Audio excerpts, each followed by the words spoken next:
I died for 11 minutes and saw 3 famous pastors I admired burning in hell for their greed. What Christ showed me about deception in the pulpits will chill you to the bone. My name is Rodrigo Maldonado, and for 15 years I built one of the most prosperous religious empires on the Ecuadorian coast. Today, looking back from this small prayer room in the northern suburbs of Guayaquil, I barely recognize the man I once was, but to help you understand how a pastor can end up seeing the hell reserved for corrupt leaders, I need to take you back to the beginning, when I was a convinced atheist, mocking my own grandmother's faith. I grew up in the Las Penas neighborhood, a labyrinth of colorful houses clinging to Santa Ana Hill as if defying gravity. My grandmother Clemencia religiously attended a small Pentecostal church every Sunday where they sang with tambourines and clapped until their hands ached. I was 23 years old and sold encyclopedias door to door,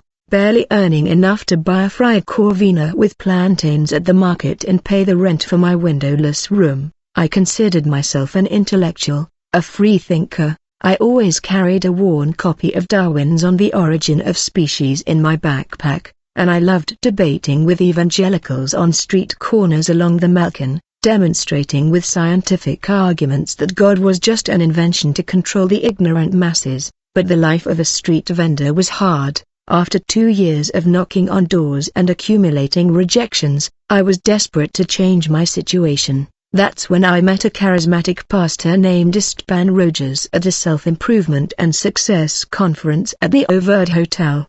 He preached something different, something that resonated with my ravenous ambition, the prosperity gospel. According to him, God wanted his children to be rich, successful, and admired. Poverty was a curse, wealth was a sign of divine blessing. For the first time in my life, I heard a version of Christianity that didn't ask for sacrifice but promised profit. It wasn't a real spiritual conversion, it was a strategic one. I saw a business opportunity wrapped in religious language. In 3 months, I studied every public speaking technique. I memorized hundreds of Bible verses that spoke of blessing and prosperity. I learned to dress like the TV preachers and practiced in front of the mirror that tone of voice that blends authority with emotion. My grandmother Clemencia cried tears of joy when I told her I had accepted Christ. If she had known that my true conversion was to money and not to God, her heart would have been broken. I started preaching in parks and on street corners in downtown Guayaquil, near Centenario Park, where pigeons and coconut ice cream vendors competed for space. My message was simple, yet powerful for desperate people. God has a covenant of prosperity with you. If you sow in faith, you will reap abundantly. In 6 months, I had a group of 50 people meeting in a rented space in Alborada. In a year, there were 300. In 3 years, I founded the Abundant Harvest Ministry with more than 2,000 members in an auditorium that had previously been an abandoned movie theater in Kennedy Norte. The growth was explosive because I understood something that many traditional pastors didn't. People don't want to hear about the cross and sacrifice. They want to hear about miracles and blessings. I hired a team of professional musicians who had played in nightclubs. I invested in colored LED lights that made each service look like a concert, and I learned to manipulate the audience's emotions like an orchestra conductor. I played soft music when I needed them to cry, powerful music when I needed them to shout and applaud. It was theater, pure theater, but it worked incredibly well. I met Gabriela Santa Maria at one of those interdenominational conferences in Quito. She was the daughter of a wealthy businessman and had exactly the kind of image I needed, elegant, refined, with that classic beauty of women from the Ecuadorian highlands. We married in a ceremony broadcast live on a local Christian radio station. There was no real romance, it was more of a corporate merger. She wanted status as the first lady of a megachurch. I wanted the credibility that comes with having a perfect wife smiling in the front row. We had 3 children, Mateo, Sophia, and Samuel. They grew up surrounded by luxury, but without a present father. I was always traveling to another conference, recording another television program, or locked in my office counting the Sunday offerings. By 2018, the Abundant Harvest Ministry had over 8,000 active members. I drove a white Toyota Land Cruiser with chrome rims that gleamed in the Guayaquil sun as if they were made of gold. My Italian suits cost more than my deacon's monthly salaries. I bought a penthouse in San Borondon with a panoramic view of the Dol River and a pool on the balcony where I held private meetings with other religious leaders, where we talked more about investments and properties than about saving souls. My room at church resembled a bank's executive suite, an imported mahogany desk, an Italian leather armchair, diplomas from theological institutions I'd never set foot in, but which sold degrees online. Sundays were my stage of glory. I'd enter the auditorium as the band played electronic worship music and thousands of people would rise to their feet to applaud me like a rock star. I'd preach with an expensive leather Bible in one hand and a wireless microphone in the other, pacing back and forth across the elevated platform with the confidence of an emperor. My sermons always ended the same way: if you want God to open the windows of heaven over your life, sow an offering of faith now. Then the collection baskets would be passed around as I declared that whoever sowed $100 would receive $1,000, whoever sowed $500 would receive $5,000. It was divine mathematics, I called it. It was spiritual swindling, God called it. I sold everything in the name of God. Anointing oil brought directly from Israel for $50 a bottle, though I actually bought it at the wholesale market for $2 and put gold labels on it. Healing handkerchiefs that supposedly had been prayed over for 40 days, when in reality I bought them by the dozen at Chinese stores downtown. Water from the Jordan River, which was tap water bottled at my own house, and people bought it, desperately. They bought it, because I had sold them the idea that these objects were keys that opened the doors of divine favor. My pride knew no bounds. I called myself Apostle Rodrigo Maldonado, although no one had commissioned me with that title, except my own ego. I had giant posters of my face printed and hung on the auditorium walls as if I were a political leader. When other, more humble pastors confronted me about my lifestyle, I accused them of having a poverty mindset and quoted verses out of context to justify my excesses. After all, didn't the Bible say that Abraham was rich? Wasn't Solomon the most prosperous man of his time?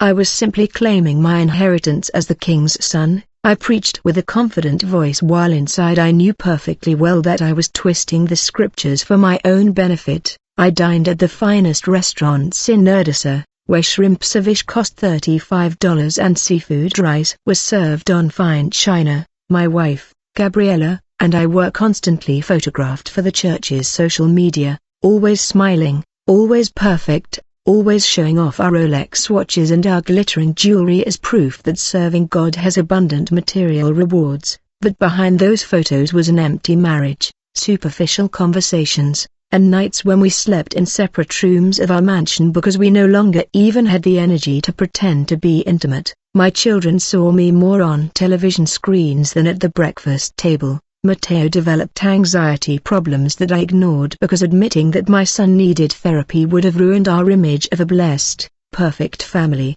Sophia began to question faith in her teens, and I would publicly rebuke her from the pulpit, using her rebellion as an example of what happens when young people don't honor spiritual authority. Samuel, the youngest, learned to be invisible, to ask for nothing, to not bother the great apostle who was always too busy building his earthly kingdom. But in August 2023, on a dusty road toward Guayaquil, my empire was about to collapse in the most terrible and merciful way possible. God was about to demolish my Tower of Babel, and what I saw during those 11 minutes of clinical death would change not only my life, but my entire eternity. It was Friday, August 25, 2023, and the afternoon sun beat down relentlessly on the coastal highway, that two-lane road that connects Guayaquil with the beaches of the Santa Elena Peninsula. I was returning from Salinas, specifically from the Barcelona Miramar Hotel, where I had ministered for 2 hours at a conference called Unleashing Your Financial Potential in Christ. 300 Christian business owners had each paid $50 to hear me preach about how God wanted to bless their businesses. I had been paid $3,000 in cash for my participation, $20 bills that now rested in a manila envelope on the passenger seat next to my brown leather Bible. which I had barely opened during the entire event. The air conditioning in my white Toyota Land Cruiser was blasting, counteracting the stifling 4 p.m. heat. Through the tinted windows, I watched the monotonous landscape of the Ecuadorian coast pass by: dusty palm trees, small wooden shops selling cold coconuts and grilled corvina, and barefoot children playing soccer on makeshift dirt fields. I was driving 140 kilometers per hour because I was in a hurry to get to Guayaquil for a last-minute meeting with the cell group leaders of my church. As always, my schedule was more important than traffic laws or basic prudence. I had my cell phone glued to my left ear, in the middle of a conversation with my accountant, a shrewd man named Fernando Aguirre, who knew all the legal tricks and some illegal ones for moving money without raising suspicion. We were discussing how to optimize the tithes and offerings we had collected that month, more than $1,000 that had entered the coffers of Abundant Harvest Ministry.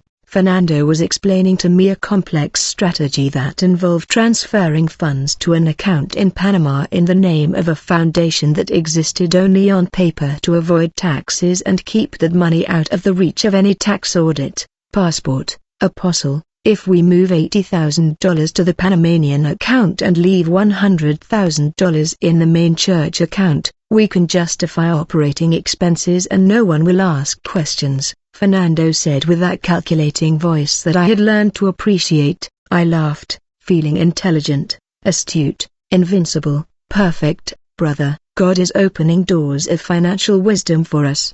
Get the documents ready for Monday. I didn't even see the monumental hypocrisy of that conversation. I was literally planning to steal money that widows, single mothers, and the elderly had given with tears in their eyes, believing they were sowing into God's work. Christian reggaeton music filled the inside of the truck, that strange mix of urban rhythms with lyrics that mentioned Jesus every other line. The song playing spoke of victory and conquest with a catchy beat that made me nod my head as I passed other vehicles without any caution. I felt powerful, untouchable, blessed. I had been paid $3,000 for 2 hours of work. I had a $70,000 truck, a beautiful wife waiting for me at home, and a church full of people who saw me as God's anointed. What more could I ask for?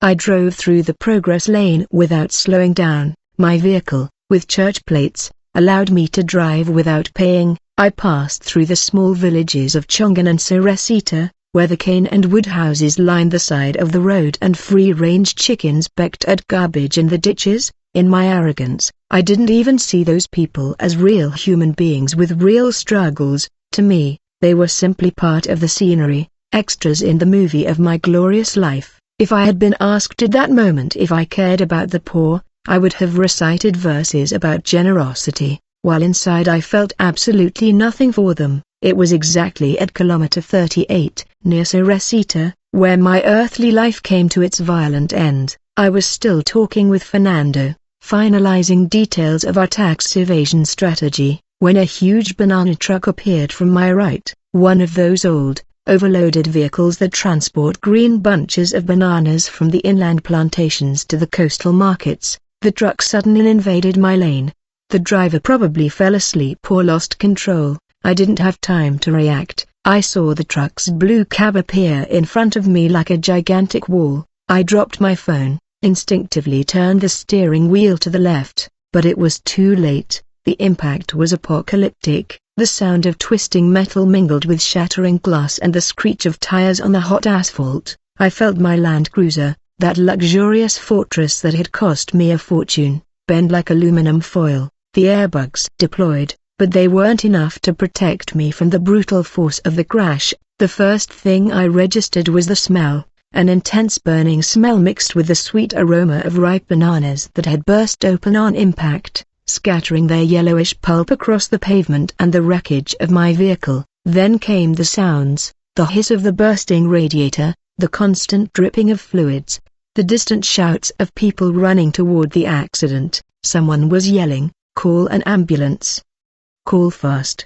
With that desperate urgency that only appears when death is present, my body had been thrown against the steering wheel despite the seatbelt. I felt excruciating pain in my chest. Each breath was like inhaling ground glass. Warm blood ran down my forehead, getting into my eyes and staining everything red. I tried to move, but my legs wouldn't respond. The dashboard of the truck was pressed against my knees, trapping me in an impossible position. Through the broken window, I could see the clear blue sky of the Ecuadorian afternoon, mocking my tragedy with its indifferent beauty. People began to gather around the vehicles. I heard fragmented voices, comments from onlookers who had come out of their houses after hearing the crash. "That's the pastor from TV, the one from the big church," someone said. "Oh, my God, he's badly hurt," a woman cried. A man tried to open my door, but it was completely crushed, sealed by the impact. I wanted to scream for them to help me, to get me out of there, to call my wife, that I couldn't die because I had a healing campaign scheduled for next week in Quito, where we hoped to raise more than $50,000, but only blood and incomprehensible guttural sounds came out of my mouth. The heat was unbearable. The August sun beamed directly through the shattered windshield, turning the inside of the truck into an oven. I was sweating profusely. My white linen shirt was now soaked in a mixture of sweat and blood.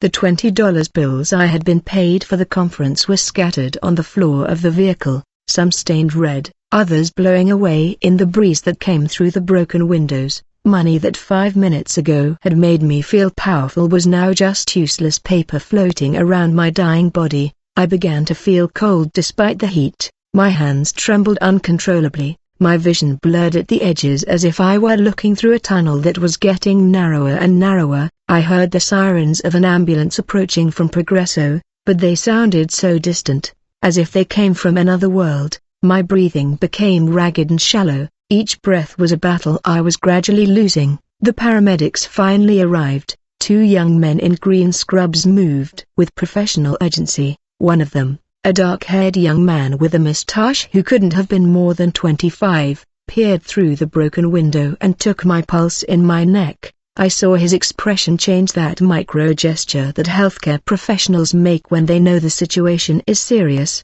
Very weak pulse, almost no breathing, massive chest trauma, he shouted to his partner as they tried to cut the seatbelt with special tools. My last conscious thought, before the darkness swallowed me completely, was one of an arrogance that now makes me nauseous to recall. God, you can't let me die now. I have a campaign next week. Thousands of people depend on me. I am your anointed servant, your prospered apostle. This can't be my end. Even on the threshold of death, my monstrous ego still believed that God owed me something, that my religious work had bought me some kind of immunity from mortality. Then came the silence. A silence so profound I had never experienced it before. It wasn't simply an absence of sound, it was an absence of everything. My heart stopped beating at 4:47 p.m., according to the medical report I would read weeks later. The paramedics attempted resuscitation at the scene of the accident for a full 6 minutes before loading me into the ambulance.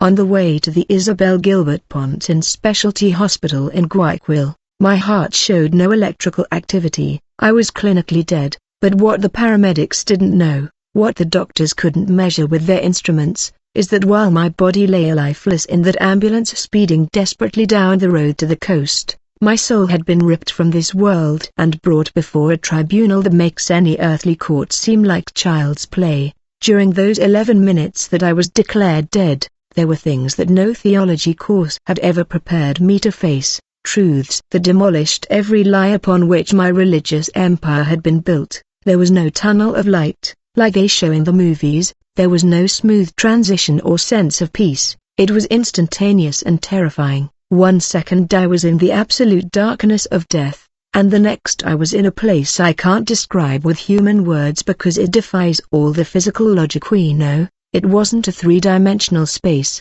There was no up or down, no walls or horizon. It was like being suspended in pure existence, in a dimension where time didn't flow linearly, but rather all of the past, present, and future existed simultaneously. And then I saw him, Christ, but he wasn't the sweet, meek Jesus from the holy cards I sold at my Christian bookstore for $3. He wasn't the hippie Christ in a white robe, smiling peacefully, who appeared on my church calendars. This was the Jesus Christ of Revelation, chapter 1.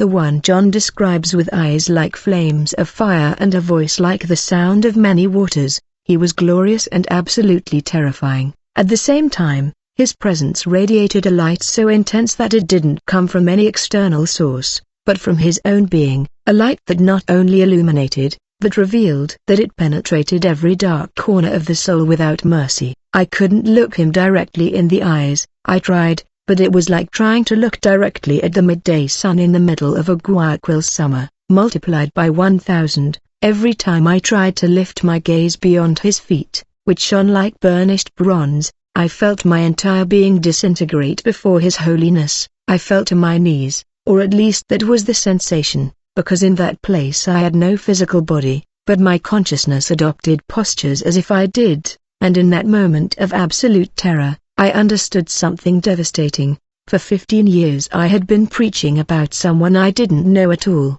Then began what I can only call the life review, but it wasn't like watching a movie of my past. It was infinitely worse. It was reliving every moment of my 15 years of ministry, but not from my perspective, rather from the perspective of each person I had hurt, deceived, or destroyed with my lies wrapped in Bible verses. It was as if Christ literally placed the hearts and minds of my victims inside my skin, forcing me to experience exactly what they had felt because of me. I saw Rosa Mendoza, a 67-year-old widow from the Valerio Estacio Cooperative, who had lost her husband to pancreatic cancer 2 years before coming to my church. I felt her heartbreaking pain, her loneliness in the nights when she cried, clutching the pillow that still smelled of her late husband. I relived the exact moment when I, from my gilded pulpit, gave her prophetic words telling her that God was going to give her back double everything she had lost, but that she had to sow a faith offering of $5,000. I saw Rosa sell her little cinder block house, inherited from her parents, that humble, but paid off, dwelling where she had raised her 3 children, blindly trusting my word because I was God's anointed. I felt her devastation 6 months later, when she hadn't received any blessings, when she was living in a rented room with a leaky roof, when her children called her naive for believing in a charlatan. I experienced her crisis of faith, her shame, her tears of betrayal, and worst of all, I felt how she, in her innocence, blamed herself, thinking she hadn't had enough faith instead of blaming me for being a spiritual thief. I saw Diego Amindres, a 24-year-old from the Alborada neighborhood who suffered from severe clinical depression. I relived his inner battle, those dark thoughts that attacked him, especially in the early morning hours, when the silence of the night amplified the voices of despair in his mind.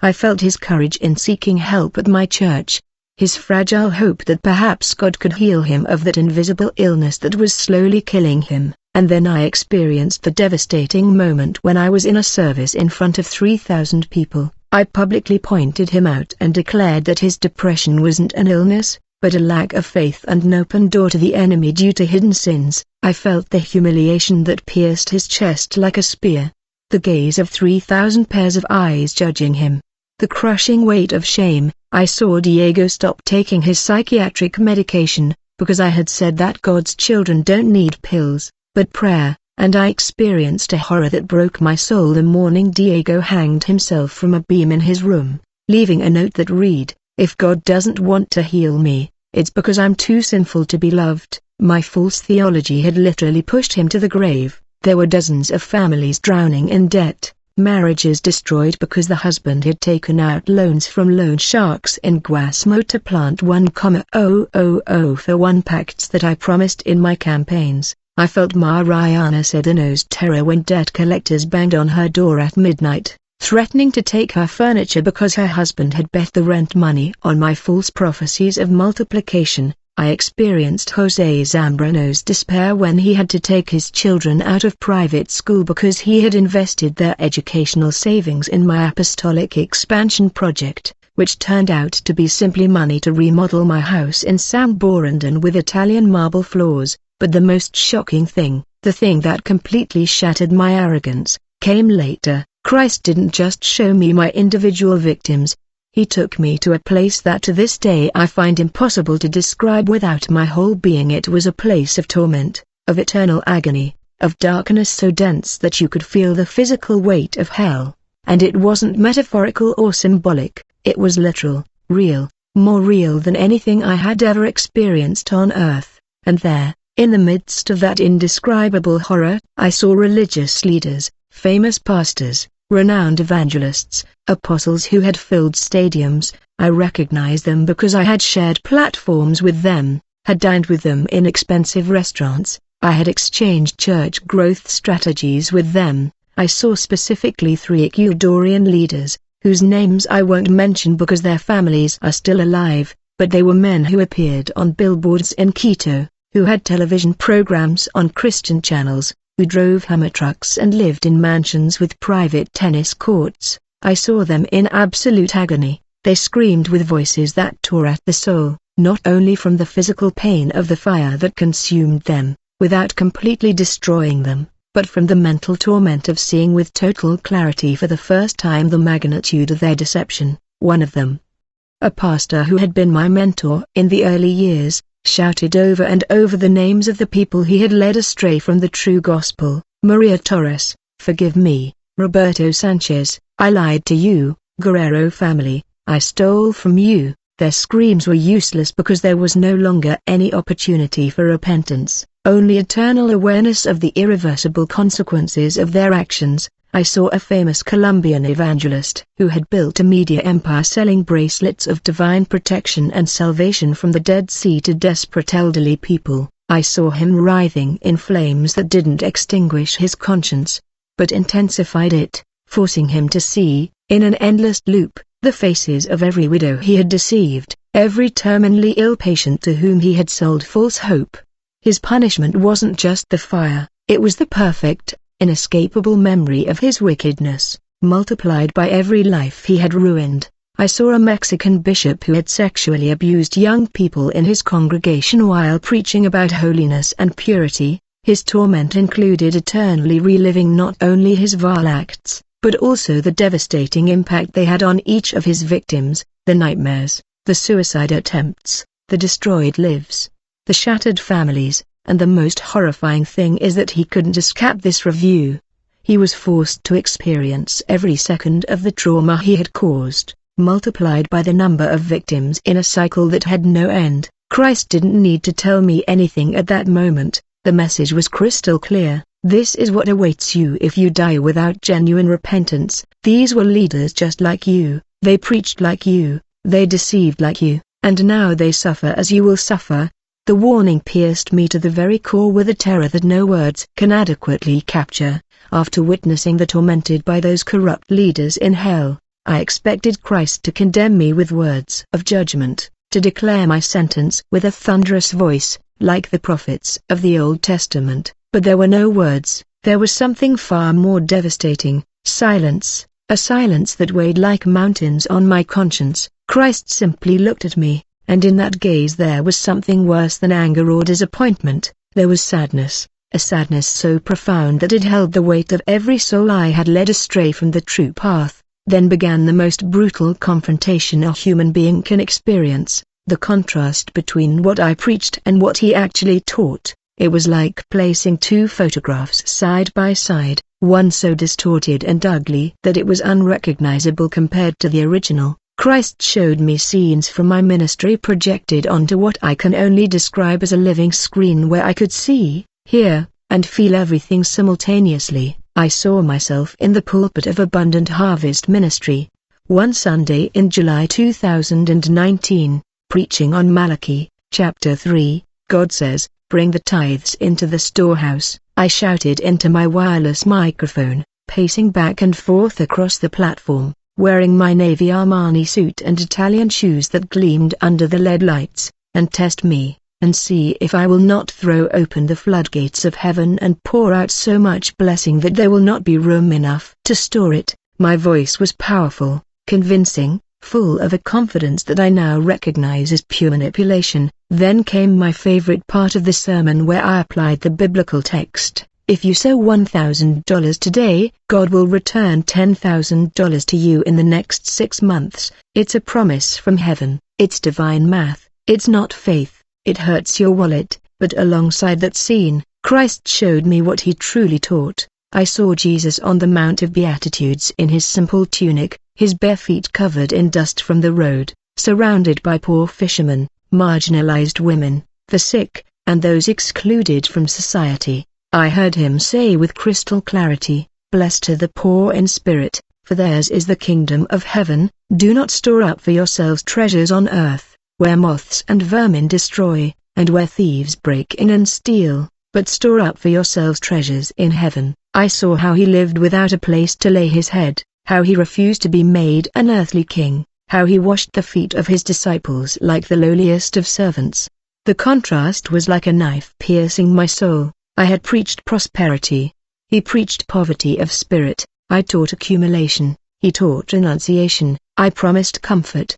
He promised persecution. If anyone would come after me, let him deny himself and take up his cross daily and follow me. Those were his exact words, but I had transformed them into, if anyone would come after me, confess prosperity, claim your material blessings, and live like a child of the King, with earthly abundance. I had perverted the gospel of the cross into a gospel of the cash register. Then Christ took me to the exact moment where my heart stopped genuinely believing. The precise moment where I made a pact with deception without even consciously realizing it. It was March 2011, a month I had selectively erased from my memory because it was too uncomfortable to recall. I relived everything with painful clarity. Sebastian Romero was just 8 years old. He was a thin boy with enormous brown eyes and a smile that lit up any room despite his illness. His parents, Hugo and Patricia Romero, had been faithful members of my church for 3 years. They lived in a small house in the Union de Bananeros cooperative.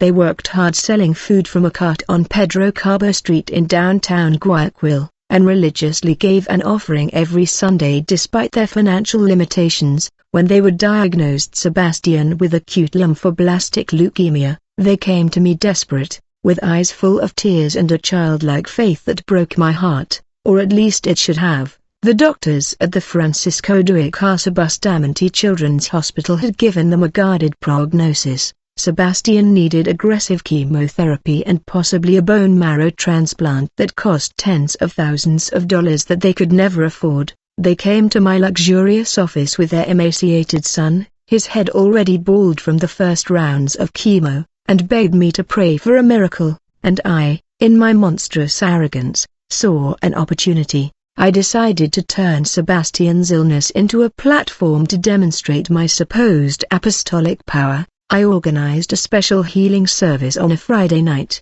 I invited all the cameras from our media team and publicly announced that God had given me a prophetic word that Sebastian would be completely healed that very night. I laid my hands on his bald head and prayed in a thunderous voice, "Cancer, I rebuke you in the name of Jesus. Leukemia, come out of this body now." I declare total and complete healing over Sebastian Romero. The congregation erupted in applause and praise. We recorded everything to upload to YouTube. The parents wept with hope, and I felt like Elijah calling down fire from heaven. But Sebastian was not healed. Over the next few weeks, his condition worsened dramatically. The cancer cells multiplied uncontrollably. The doctors increased the aggressiveness of the treatment, but Sebastian's fragile little body did not respond. The parents quit their jobs to care for him full-time in the hospital, spending their last savings on medicine and bus fare between their home and the children's hospital. They called me constantly, asking me to come and pray again, to intercede, not to abandon them in their darkest hour, but I was too busy with my schedule of conferences and meetings with business people. Christians who could sow large offerings. Sebastian died on a Tuesday morning, exactly 2 months after my prophetic declaration of healing. He was 8 years, 3 months, and 14 days old. His parents were devastated not only by the natural grief of losing a child, but by a crisis of faith that plunged them into an abyss of confusion. If God's anointed had prophesied healing, why was their son dead? Had they done something wrong? Was their faith not strong enough?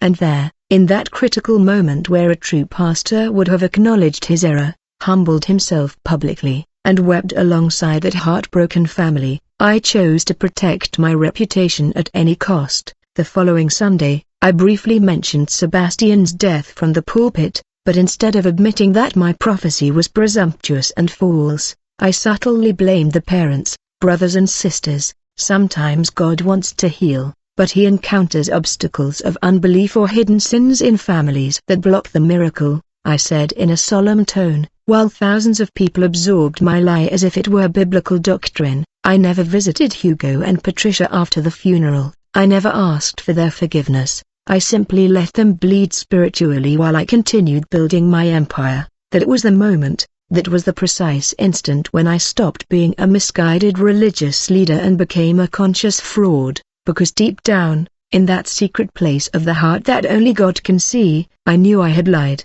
that my prophecy didn't come from the Holy Spirit, but from my ego and my need to maintain my image as a powerful anointed one. And I chose to bury that uncomfortable truth under layers and layers of theological justifications, to remain in the lie, to protect my personal brand at the cost of the faith of a devastated family. Christ showed me all this without saying a word. He simply made me relive that moment with a brutal honesty that left me naked before my own wickedness. And then, yes, he spoke, and his words were like swords piercing my chest. Rodrigo, you were not my servant. You were a merchant in the temple. You were not a shepherd. You were a wolf in sheep's clothing. You turned my house into a den of thieves and my gospel into a consumer product. Then came something that completely shattered any remaining resistance within me. Christ wept, the King of the universe, the Creator of galaxies, the Holy One of Israel, wept for the souls I had led astray.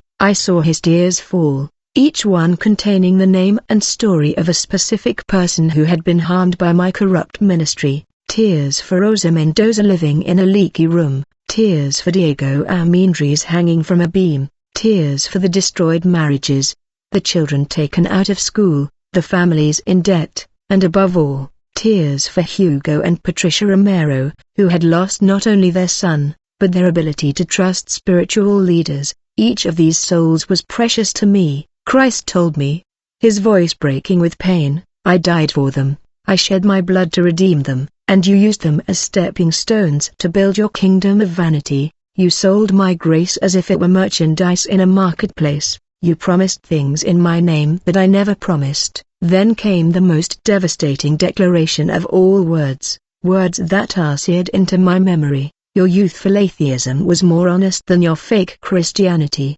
Rodrigo. When you were an atheist selling encyclopedias, at least you weren't dragging eternal souls to hell with empty promises wrapped in Bible verses. At least you weren't profaning my name. At least you weren't causing the little ones who believed in me to stumble. It would have been better for you never to have known the path of righteousness than, after knowing it, to turn back from the holy commandment that was given to you. The truth crushed me with a weight that no physical object could match. I woke up in the ambulance with a scream that almost made the paramedics drop the resuscitation equipment. My eyes snapped open, and the first thing I saw was the white roof of the moving vehicle, the flashing emergency lights, and the faces of two men in green uniforms, looking at me with an expression that mixed professional relief with utter bewilderment. The dark-haired young man with a moustache who had taken my pulse at the scene of the accident stared at me as if he'd seen a ghost. He's back,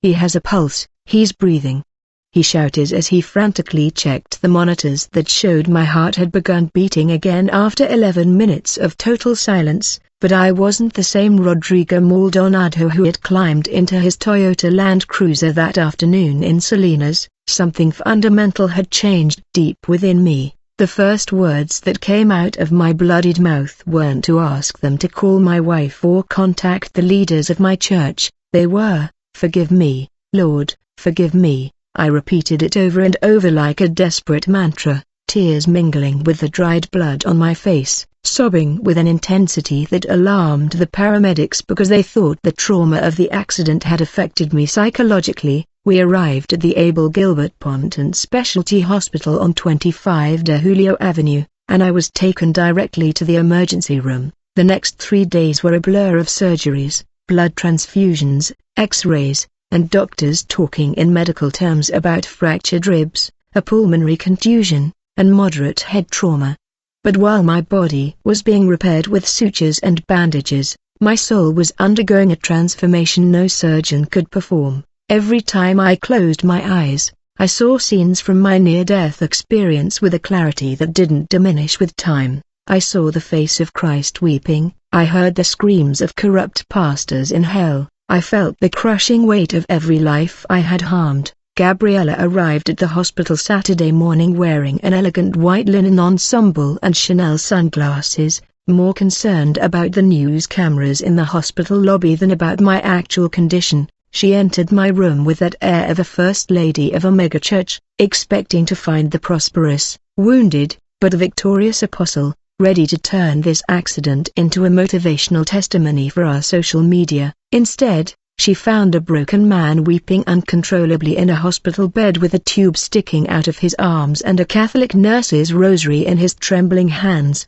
"Gabriella, I have to close the church." Those were my first words to her after 3 days apart. She thought the blow to the head had left me confused.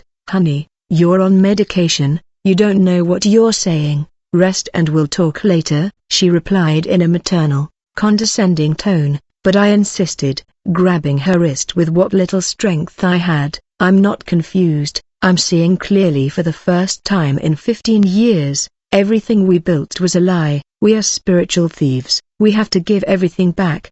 The expression on her face changed from concern to calculating coldness. That was the moment I knew our marriage had always been a business transaction, not a covenant of love. I left the hospital 2 weeks later, walking with difficulty, but alive against all medical odds. The doctors called me their September miracle because statistically I shouldn't have survived that accident, much less recovered all my cognitive functions after 11 minutes without brain oxygen. But I knew it wasn't a miracle to celebrate, but a miracle of warning. God had brought me back to life not so I could continue my corrupt ministry, but so I could completely dismantle it and pay for my spiritual crimes. The first action I took was to call an emergency meeting with the 12 top leaders of the Abundant Harvest Ministry. We met in the church conference room, a space decorated with motivational pictures of eagles in flight and verses about victory and conquest. I told them bluntly that I had had a near-death experience where God had shown me that our entire ministry was built on lies,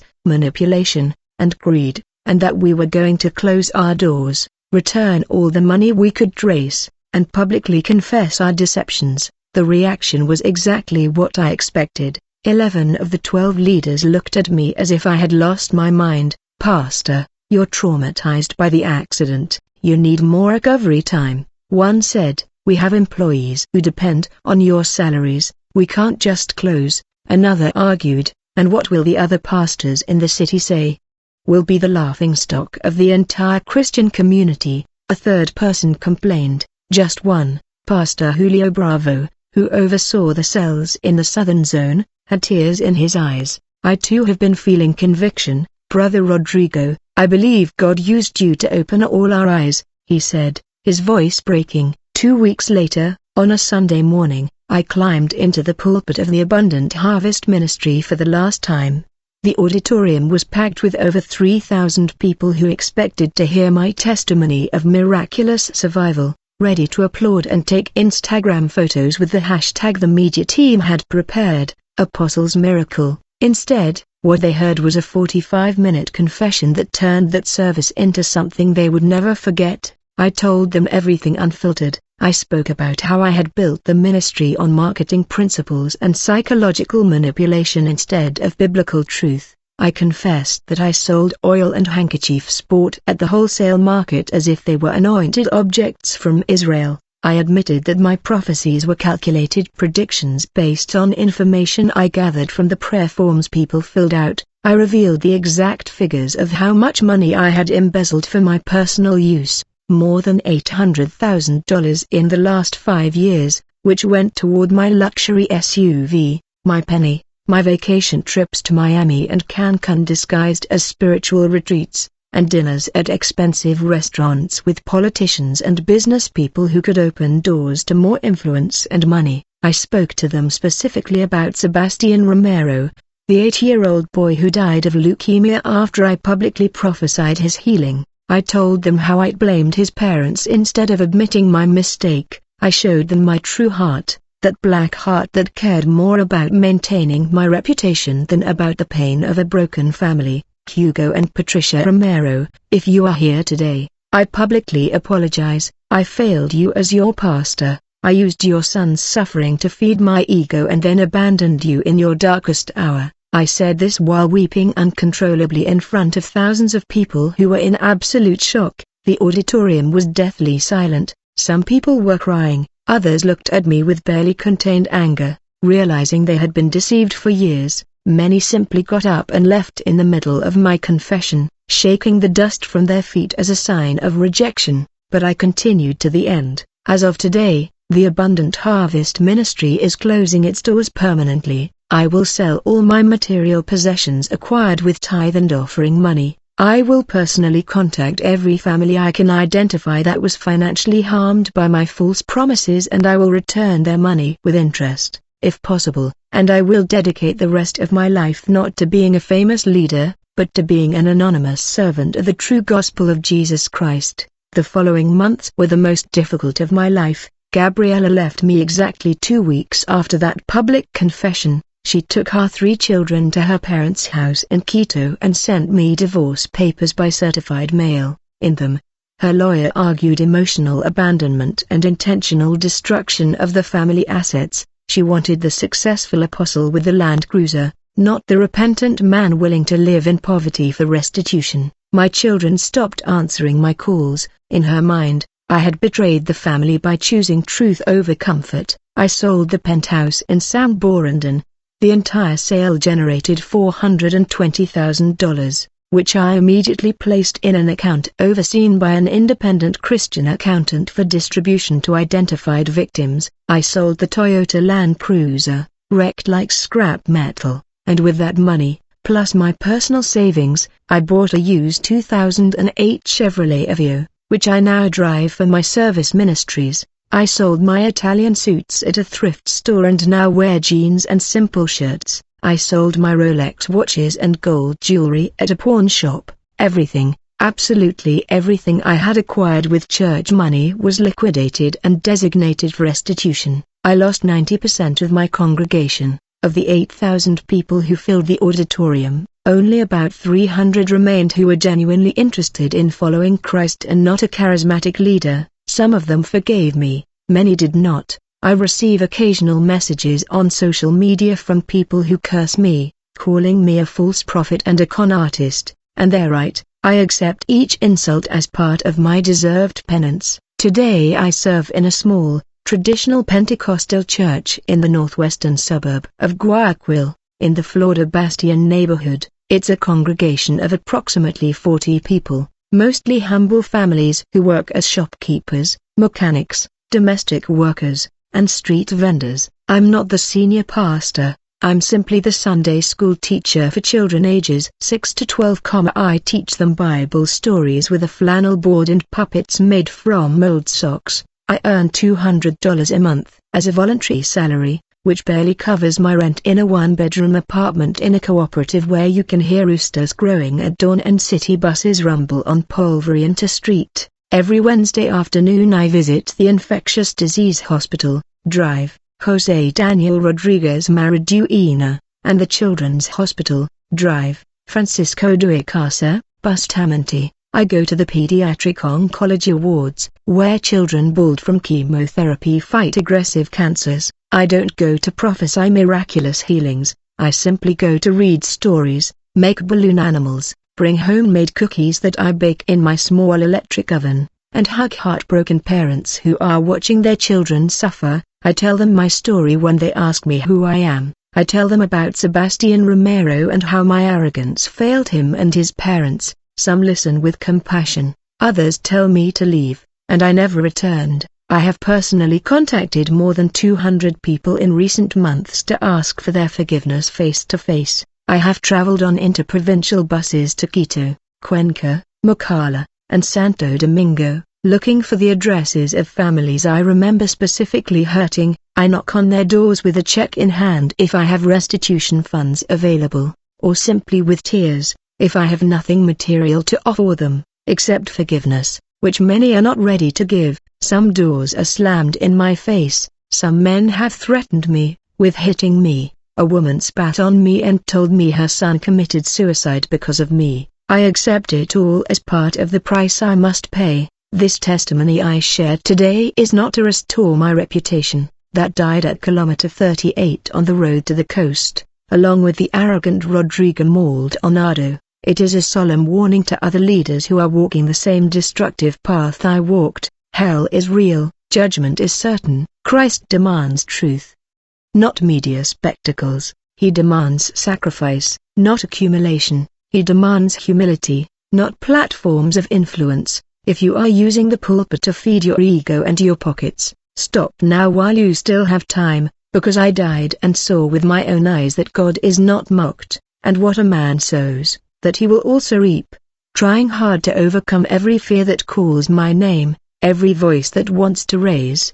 But I'm tired of the noise, music, of the pressure of the choice. I don't need to prove my worth, I just need to find a place where my soul can finally breathe. Where you're waiting quietly, I will stay where the spirit rises. Music, where the weight falls from my chest, not in driving, not in stress. I will stay where the spirit, music, rest in the stillness. I am known. I don't stand here on my own. This is peace I didn't, music, earn. This is home where the spirit. I've been chasing holy fire, thinking loud and inspire, but you whisper, you don't rush, you move gently, you don't crush. You're not found in hurtful prayer or the need to always share. You're here in the quiet place where my heart slows in your grace. I don't have to run or prove, music, I just wait and let you move. I will stay where the spirit is, music, where the weight falls from my chest, not in striving, not in stress. I will stay where the spirit rest, music, in the stillness. I am known. I don't stand here on my this is peace I didn't. This is